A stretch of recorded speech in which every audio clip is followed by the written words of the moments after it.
24 years after this girl vanished on Thanksgiving, her brother made a disturbing confession.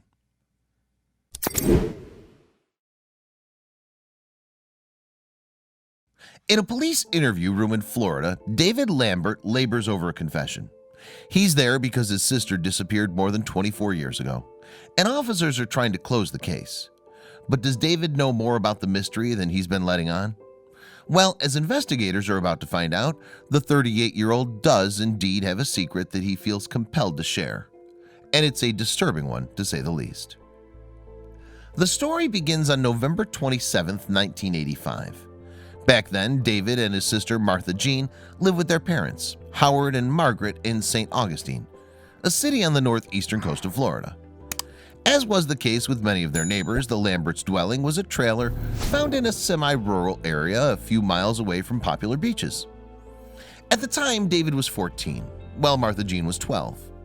The younger sibling was a 7th grader at the city's Linus Junior High School and was of small stature, weighing only 70 pounds. However, according to David, Martha Jean had a combative nature that made her a force to be reckoned with, despite her slender frame. On that day in November 1985, the Lamberts were getting ready to celebrate Thanksgiving. Unfortunately, though, they burned the turkey, and Howard reacted with anger. So, eager to escape their father's shouting, David and Martha Jean left the trailer. And as they wandered around the neighborhood, David gave his little sister some money to spend at a local store. Then, while on their travels, David and Martha Jean arrived at the defunct Florida Memorial College, which by that point had already been abandoned for several years. But even though the college was scattered with rubble and shards of glass, it was a popular place for local children to play at. In fact, in a 2010 interview with the St. Augustine Record, one detective would even describe the surroundings as like a poor kid's Disney World. Sadly, however, David and Martha Jean's adventure was about to take a tragic turn. According to David, his sister had decided to leave the abandoned college and go somewhere else to play.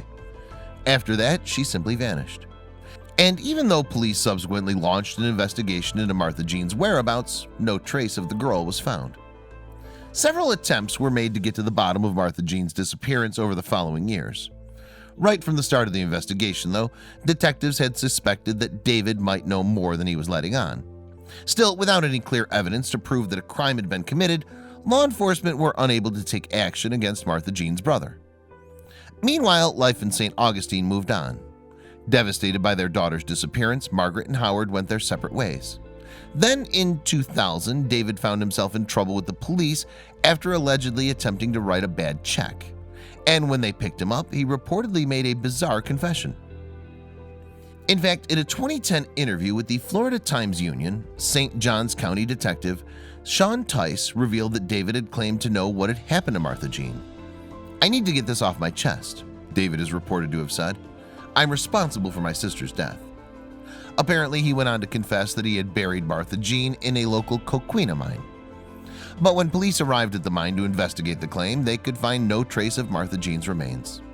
And in the absence of this vital evidence, no charges were brought against David. Then in June 2010, Tice and another detective, Howard Cole III, made a final attempt to solve the most enduring missing person case that the county had ever known. Initially, Tice and Cole began their investigation by interviewing friends, family members, and neighbors who had lived near the Lamberts at the time of Martha Jean's disappearance. And interestingly, a number of them suggested that the officers should take a closer look at David's story. As a result, in August 2010, Tice and Cole brought David into the interview room. And over the course of 3 sessions, David, now in his 30s, gradually confessed to his role in his sister's disappearance. Apparently, on that fateful day in 1985, Martha Jean had asked for more money when they arrived at Florida Memorial College. Her sibling, however, had refused that request. According to David, the belligerent Martha had then lashed out and hit her brother, at which point he pushed her away in retaliation.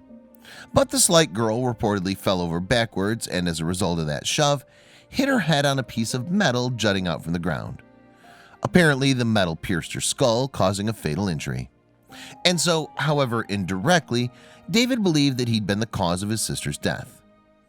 Tice's report, meanwhile, would reveal that David said he had tried to help the girl at first.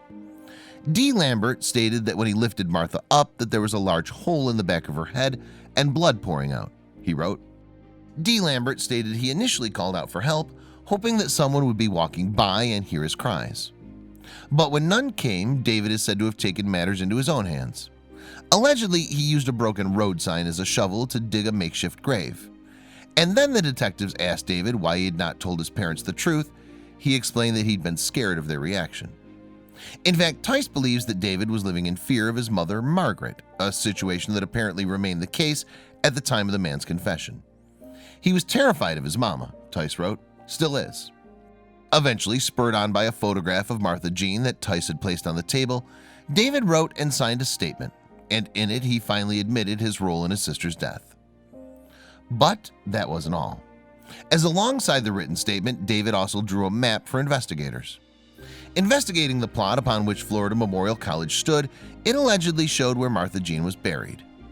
A team was then duly sent out to investigate the location, but even though trained police dogs reacted to a certain spot, the crew were unable to locate a body. However, Margaret has not been as easy to convince of David's involvement in the case. Indeed, according to the mother, her son has been known to invent stories in order to get attention. As a result, she does not believe his confession. Instead, she's convinced that her daughter was kidnapped. Adding to the confusion, David himself later withdrew his statement, claiming that he had only told the officers what he believed they wanted to hear. But despite Margaret's protest, the investigation into Martha Jean's disappearance has been closed. And even though police believe David to be guilty, Martha Jean's brother will not face any charges. As a 2010 press release from the St. Johns County Sheriff's Office revealed, changes in the law since 1985, statute of limitations, the suspect's age at the time, and other mitigating circumstances would preclude charges from being filed.